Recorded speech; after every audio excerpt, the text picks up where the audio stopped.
heureuse de participer à ce panel. Faut pas que tu tombes pour ça, de l'émotion. Et je suis très heureuse aussi pour cette belle opportunité qu'a eu le leadership Martin de penser ensemble à la jeunesse et à l'action publique qui la concerne. Et donc, ce matin, nous avons parlé des groupes de jeunes dont je voudrais vous parler aujourd'hui. Donc, des groupes qui ont davantage de difficultés tant pour s'insérer sur le marché du travail, mais aussi pour construire des trajectoires signifiantes et de qualité pour y rester de manière satisfaisante. Donc, les résultats que je vous présente dans ces panels sont les premiers résultats d'un projet en cours qui vise à mettre en perspective le parcours d'insertion, le rapport au travail des jeunes en situation de vulnérabilité et les dispositifs d'action publique qui les concernent et leur expérience par ces services-là. En France et au Québec, même si je vais me focaliser sur les données des jeunes et au Québec. Donc,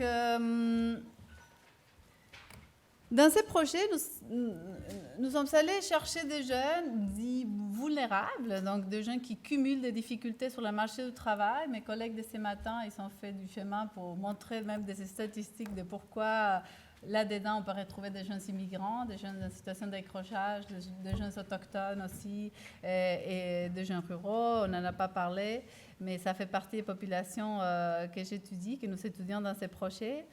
Et effectivement, la vulnérabilité dans ces projets sur les jeunes en situation de vulnérabilité, sur les jeunes dits vulnérables, ne se réduit pas ni à la classe sociale, ni à la pauvreté, ni au revenu, mais elle embrasse une large variété de situations qu'il faut analyser dans son contexte sociétal. C'est la raison pour laquelle on a envisagé une comparaison internationale et qu'il faut interroger à l'égard de l'expérience qu'ont les individus de leur situation.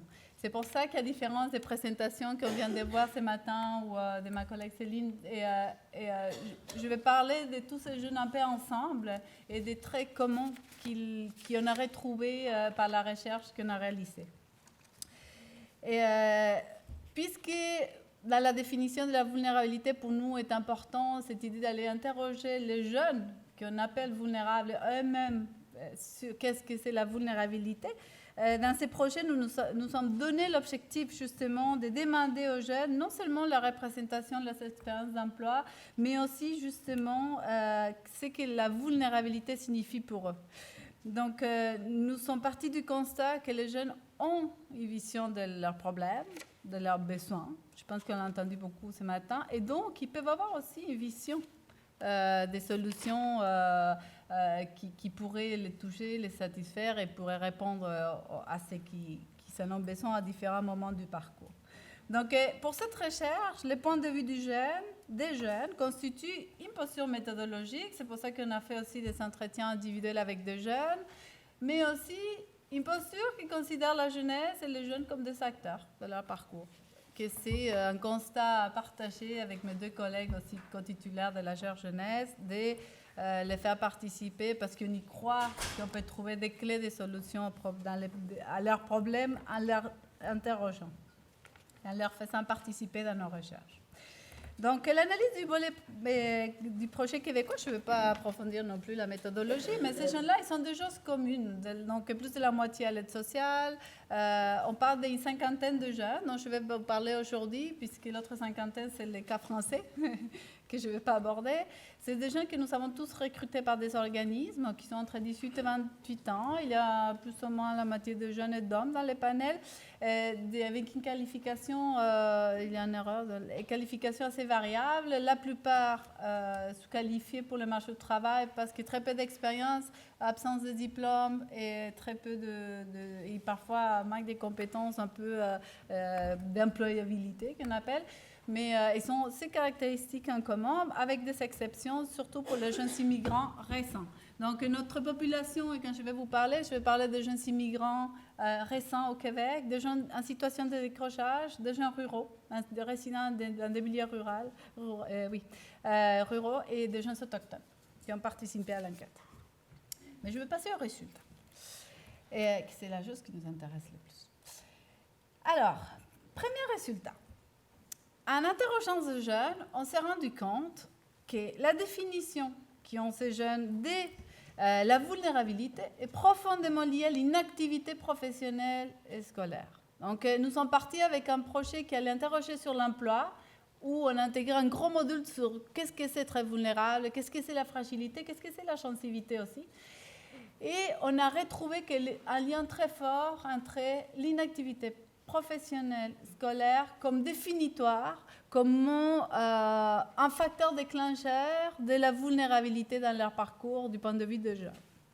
Mais attention, l'inactivité pour les différentes catégories, même si c'est un point commun, a des sens différents selon la catégorie des jeunes, donc prenant la forme d'une mobilité chez les autochtones ou des désorientations chez les jeunes décrocheurs que nous avons rencontrés, des ralentissements chez les jeunes immigrants ou d'instabilité chez les jeunes ruraux.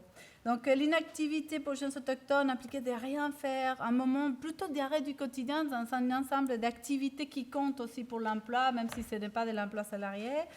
L'inactivité pour les jeunes décrocheurs implique un moment de désorientation, de perte de guide, un état psychologique défavorable. Et ce matin, on entendait ces discours sur la connaissance de soi qui réapparaissent en permanence dans nos cas de décrocheurs. Pour les jeunes immigrants, l'inactivité implique un moment d'évolution, de ralentissement des projets, d'obstacles dans une trajectoire perçue souvent comme très linéaire. Ils sont arrivés à Québec pour avoir une meilleure vie, un meilleur emploi, et ils se retrouvent avec les contraires. Et les jeunes ruraux, l'inactivité implique de la dépendance notamment économique et physique, de ne pas pouvoir bouger, pas seulement par manque de ressources, mais par des raisons pour bouger, même dans des régions éloignées, et donc une sorte de perte de contrôle de leur vie. Donc, le premier résultat, la vulnérabilité, elle est très fortement définie par l'inactivité dans ces parcours. Deuxième résultat. La vulnérabilité, pour une grande majorité des jeunes analysés, est perçue comme un moment d'isolement. Et j'étais très contente d'entendre tout le monde ce matin avant moi, parce que vous avez tous parlé de relations. Ou un moment, la vulnérabilité est perçue comme un moment où les réseaux du jeune est insuffisant ou absent pour pallier à des moments de fragilité, de vulnérabilité du parcours. Mais, de nouveau, cette catégorie, cette absence de ressources relationnelles se traduit différemment selon la catégorie des jeunes analysés. Il y a des nuances. Et donc, quand on leur demande aux jeunes qu'est-ce qu'ils auraient voulu lors de ces moments en termes de relations, on entend chez les jeunes autochtones interviewés qu'ils auraient voulu être accompagnés par des proches ou des intervenants. Chez les jeunes décrocheurs, on entend beaucoup les désirs d'avoir été compris, surtout par les intervenants. Chez les jeunes immigrants, on entend parler d'information, ils auraient voulu être informés, conseillés par des institutions. Et pour pallier en fait à l'absence souvent des compétences informationnelles des familles, puisque tous les cas de jeunes immigrants que nous savons, il ne s'agit pas de jeunes isolés, ils sont au Québec avec leur famille. Mais ils ne sont pas souvent la compétence informationnelle pour les aider. Et chez les jeunes ruraux, on entend l'idée de pouvoir se connecter, en fait, d'avoir besoin de ressources, de possibilités de se connecter et de sortir d'où ils sont. Troisième résultat, la réflexivité est apparue dans presque tous nos cas comme un moyen pour sortir de la vulnérabilité. Les choix professionnels et scolaires, ce qui réconforte et nous renforce à vouloir continuer à penser des dispositifs qui relient ça. Et la voie du travail, l'éducation comme une issue de la vulnérabilité. Donc, les choix professionnels scolaires apparaissent comme l'opérationnalisation de cette issue de la vulnérabilité. Mais, on vient de dire, les moments de vulnérabilité sont perçus par les jeunes eux-mêmes, aussi par l'isolement et par l'inactivité. Donc, pour pouvoir sortir de la vulnérabilité, la réflexivité a besoin d'un accompagnement. Et cet accompagnement, de nouveau, va apparaître, selon la catégorie de nos jeunes, de manière différente. Si nous observons, par exemple, que pour les jeunes autochtones, il s'agit d'un moment pour se remettre en action et, une fois conscient, le travail, l'école, il semblerait enclencher un mouvement de la vie qui reconnecte à d'autres activités qui n'ont rien à voir avec l'école et le travail salarié, je parle. Pour le jeune décrocheur, la conscience de la vulnérabilité apparaît comme une force, une fois conscient, une fois réfléchi, une fois accompagné, comme un outil de connaissance de soi, où le travail et l'école permettent de s'orienter, d'encadrer un parcours.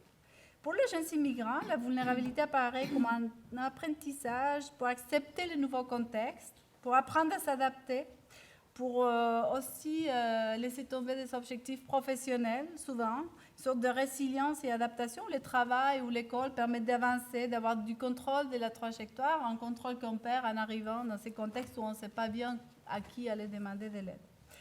Pour les jeunes ruraux, la vulnérabilité apparaît produisant un besoin fort de stabilisation matérielle, relationnelle, économique et émotionnelle.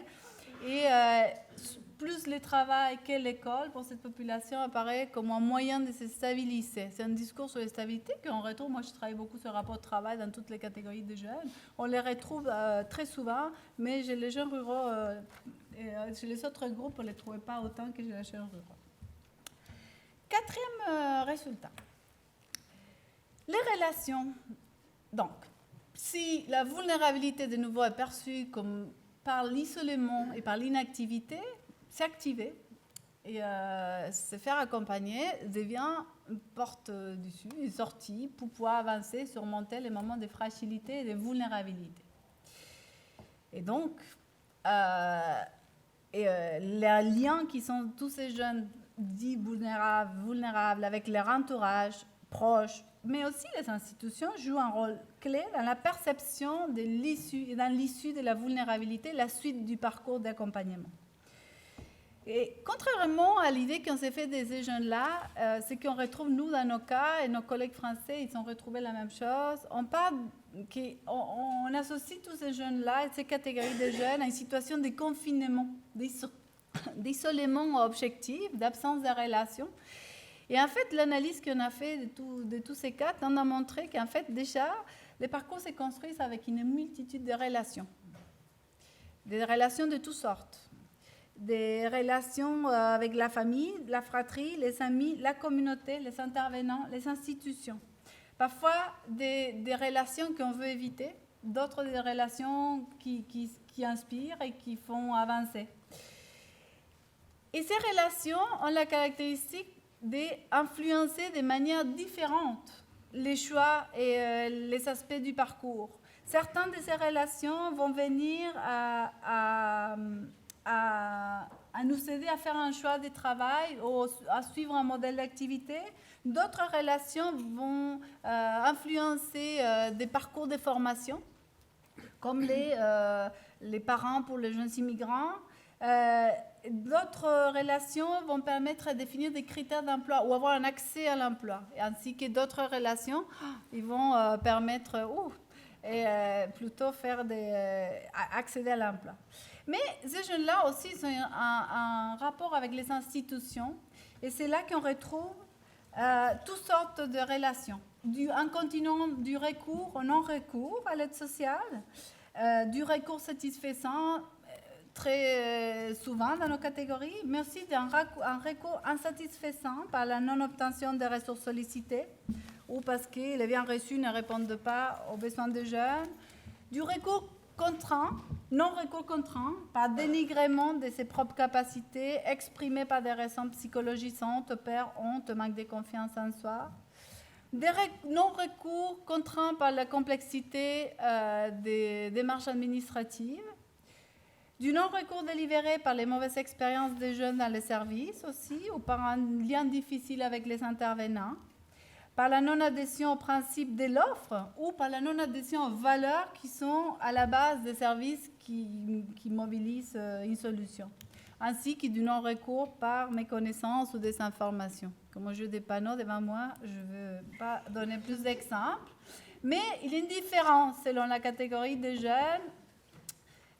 Du type de non-recours, je ne me suis pas arrêtée dans les recours et les raisons du recours satisfaisant, parce que c'est celui qui ne pose pas de problème, on pourrait s'inspirer aussi, mais plutôt sur les raisons du non-recours et les types de non-recours par type de catégorie. Pour finir,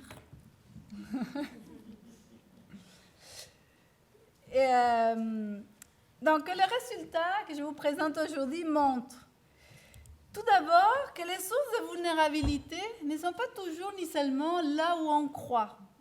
Bien sûr que les manques de diplômes, bien sûr que des difficultés d'intégration ou l'éloignement spatial, ce sont des sources de difficultés pour l'insertion dans l'emploi, qui est mon domaine. Mais les jeunes offrent aussi des indices clairs de ce qui pose problème pour eux. L'inactivité, l'isolement, donc, émergent comme important et renforcent la perception de devenir vulnérable. Et donc, nous pourrions de nouveau affirmer que l'activation et les relations proches et institutionnalisées permettent de surmonter la vulnérabilité. Cependant, même si je parle d'activation, attention en fait à ne pas tomber dans les pièges des paradigmes d'activation qui proposent individualisent les problèmes d'un côté et généralisent les solutions. Mais c'est le monde de l'activation et l'activité qui permet en fait de prendre en compte les spécificités, parce que l'activation de jeunes ruraux, autochtones, décrocheurs aux migrants ne peut pas avoir les mêmes réponses, les mêmes contenus. Certains ont besoin d'accompagnement, d'orientation, d'information, d'expériences concrètes d'emploi, de mobilité, de stabilité. Et ceci va dans l'essence dont Sandra parlait au début, de tous ces dispositifs qu'on commence dont la connaissance et l'expérience commencent à accumuler, dont les populations et les communautés autochtones ont beaucoup plus d'expérience. Les services, la prestation globale de services, le wrap-around service ou les solutions intégrées, on ne sait même pas encore comment les mentionner, mais qui viennent toutes soulever finalement la question de l'intersectorialité dans l'offre de solutions à des problèmes qui sont interliés et qui ont besoin en fait de s'articuler dans un parcours et dans les temps, parfois parallèlement, parfois de manière séquencée dans un parcours et parfois pas pour tous les jeunes. Donc, il reste à savoir qu'est-ce qui fait le Québec et son ministère de l'Emploi avec la fenêtre opportunité qui s'ouvre avec la prestation globale des services. Ça serait bien de voir des innovations et de la créativité québécoise se mobiliser dans ce type d'outils, puisque, je vous l'ai dit, il y en a beaucoup d'organismes qui travaillent dans cette perspective déjà. Et là, j'assure, j'ai fini. Et, donc... je disais aussi, donc, on a besoin d'activer, de donner des solutions spécifiques et adaptées, mais on a aussi besoin d'accompagner, en sachant que par les recours et non-recours, nous voyons bien que l'accompagnement qu'on peut offrir, comme support, dépend de l'expérience préalable qu'on a d'accompagnement, et de l'accompagnement que les jeunes reçoivent et perçoivent, de la réadaptation à des besoins légitimes des jeunes, à l'information, dépend de la formation sur son accès. Ça dépend aussi de la proximité culturelle ou du respect de la communauté des valeurs, et pas seulement pour les jeunes autochtones, aussi pour les jeunes immigrants et aussi pour d'autres communautés et minorités aussi. Ça dépend aussi de la représentation plus large qu'ont les jeunes, de l'aide et de sa légitimité pour construire son parcours de vie.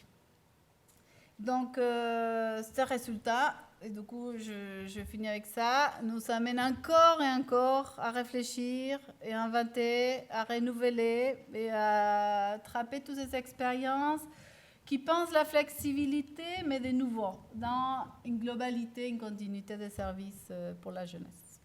Donc, merci beaucoup. Merci.